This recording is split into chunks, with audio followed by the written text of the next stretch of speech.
it's Froggy, and I'm back again with another episode of C14 Dating. So we are with Hendrik right now. He opened up a huge visual diagram. One side was colorful, all earth tones, with various dots and gray spots of various sizes. It took me a moment to realize I was looking at all of the layers documented. The top had a cavern picture, including a cute bat and speleothems. I don't know. Each sediment had its own assigned identification and information blurb. And that was just the stuff going back to 400,000 years ago.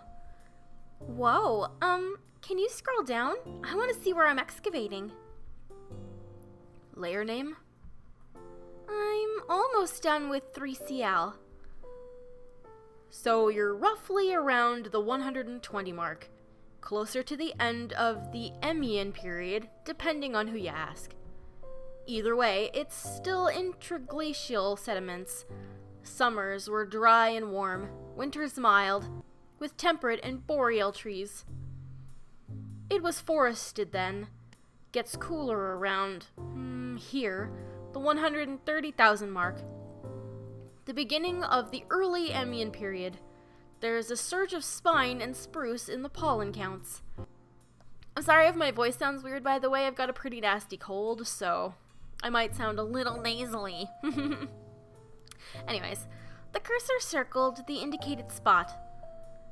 Tons of clay layers. You'll have fun when you get to those. I didn't bore you, did I? Of course not. Actually, to be honest, I was surprised you knew so much about pollen counts. That doesn't seem geology-ish. Palynology isn't my strong point, but it's useful when applied in geology, like geochronology and archaeology, climate change, etc. on dere. You pick up the interdisciplinary sciences as you go. If anything, I'm better at compiling the data. I leave the bio stuff to the real experts. Now, the stuff I focus on are in situ and the reworked paleosols, along with... There was a low grumble, and I turned away from the counter screen. He chuckled and clicked out of the program. Since the students left, dinner was not served, and it was getting close to the time that I should be eating. It's probably for the best if we stop there. I tend to get wrapped up in my work. Hope I didn't talk your ear off. No, I'll be pestering you all weekend about this type of stuff. You won't mind, right? The internship provided me with opportunities to converse with people of various expertise. How could I pass it up? By all means. You're a student here too. Ah, wait. If I'm staying here... I should pick up some stuff from my place. And food. I can't eat the leftovers here.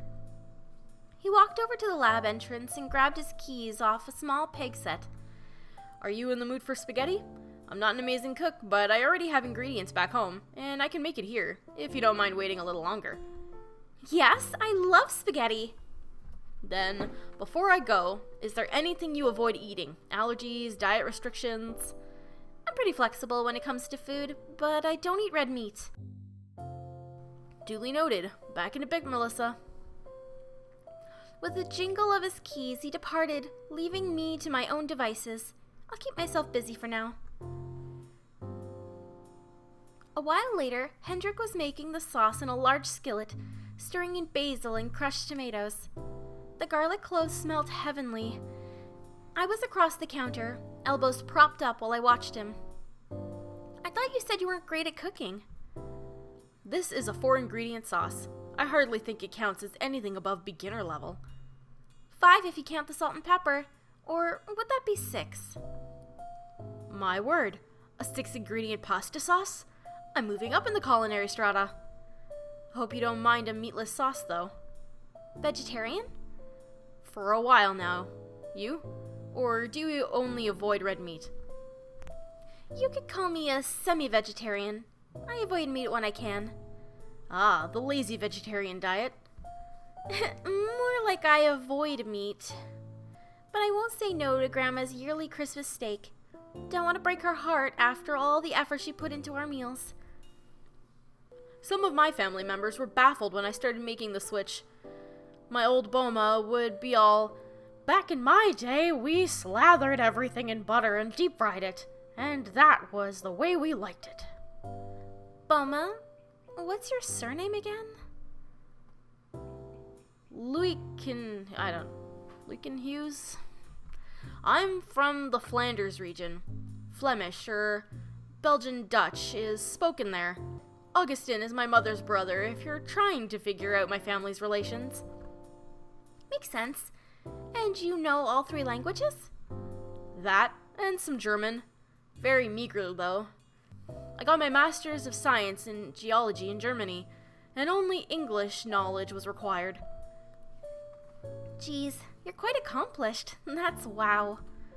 No need to flatter me. I don't think I'm that. He's so cute and he blushes. Oh shit, it's burning. He quickly removed the skillet and placed it on a wooden platform, followed by the boiled pot of pasta. Grabbing the creased rag, he waved away the thick white smoke, then mustered up a sheepish smile. Smooth. Let's pretend you're still impressed, and bon appetit, shall we? The sauce was a tinge garlicky, but I ate it without complaint. It was a refreshing change from weekend leftovers, and I was grateful for his generosity. We ate outside, focusing on our meals, too much to talk. When I was done, I set the fork down on a plate with a clank, drawing Hendrik's attention. You sure were famished. What are your plans now? Sleep, hit the books, offer to do the dishes. Oh, come on, now he cooked for us, we gotta do the dishes. I'll do the dishes. It's only fair since you made us dinner. You sure? Of course. Let me return the favor. You did more than your share. Besides, wouldn't you like to return to your work ASAP? He averted his gaze, confirming I was right, as he found the offer too enticing to protest. Then, if you wouldn't mind. Cramming the remaining pasta into his mouth, he stood up, chewing frantically. After arranging the fork on the plate, he casually passed it over, then cleared his throat.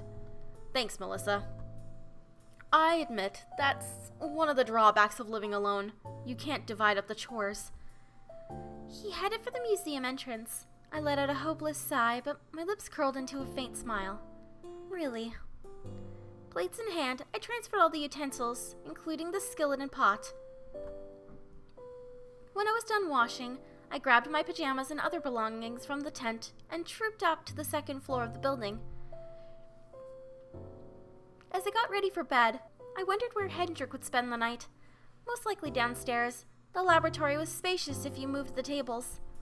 At least I wouldn't have to worry about ghosts tonight. Aw, they had like a pasta date. That's so cute. Is she still in her pajamas? Those are adorable. Ugh. The wooden stairs were cold against my bare feet as I stepped down the creaky panels. Sleepily rubbing one eye, I stopped in front of the lab door. After combing my hair with my fingers to give me a half-decent appearance, I opened the door a crack and peered inside. Hendrik, you up? The lights were on. I opened the door completely and stepped into the room. I spotted Hendrik slumped over his laptop, a few fingers resting on the keyboard. His face was obscured behind his arm, but it was evident he was sleeping. You didn't go to bed after all, did you? I quietly approached him and raised a hand, wondering if I should tap him on the shoulder to wake him up. Maybe it was better if I left him? Wake him up, let him wake up on his own. Make coffee first. Ooh, we should make coffee first. I think coffee will be the perfect wake-up call. Besides, he did mention the disadvantages of living at home alone. Maybe it would be welcoming to wake up to some fresh coffee already made for a change. I didn't know what he preferred, but I reckoned regular old black coffee was a safe bet. I went into the outdoor kitchen and examined the coffee machine to determine its complexity. Delighted that it used coffee pods, I picked up a dark roast from the capsule holder and prepared a single cup. When I returned, I pushed the keyboard out of the way and then gently shook Hendrik's shoulder. He let out a lazy yawn as he sat up. Once I set the mug down, his eyes lit up with interest, and he glanced my way. Morning. Thought you'd like a pick-me-up. Sorry, I wasn't sure what you wanted, so it's plain black. He smiled and gingerly hooked a finger through the handle. It's perfect. I like my coffee how I like my job. Dark and dirty.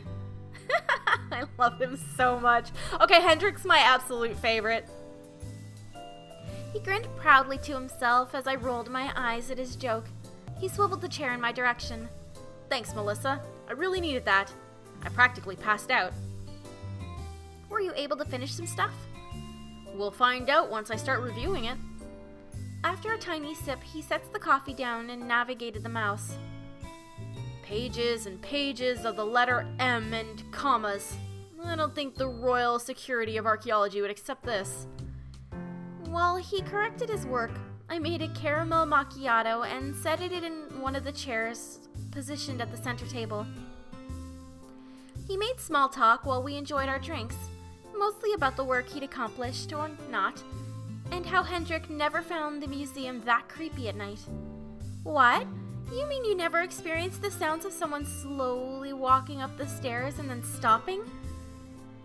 You don't seem like someone who'd be terrified of ghosts. I was honestly never scared of ghosts until now. I'm blaming your uncle and his Wrath of the Neanderthal joke. If anything was haunting this museum, it'd be all the cave bears we dug up. He set the empty mug down next to his computer. I'm going for a shower. Even a geologist likes to be dirt-free once in a while. As long as you don't steal all the hot water, it's my one luxury when everyone's gone. No 20-minute showers. Gotcha. Standing up, he set his laptop to sleep mode. As he walked down the hallway, I whimsically swiveled my chair toward the table. And I'm going to go ahead and end this episode here for today. Hope you guys enjoyed it. If you want to see more videos from me, then don't forget to like, comment, and subscribe. Thanks for watching.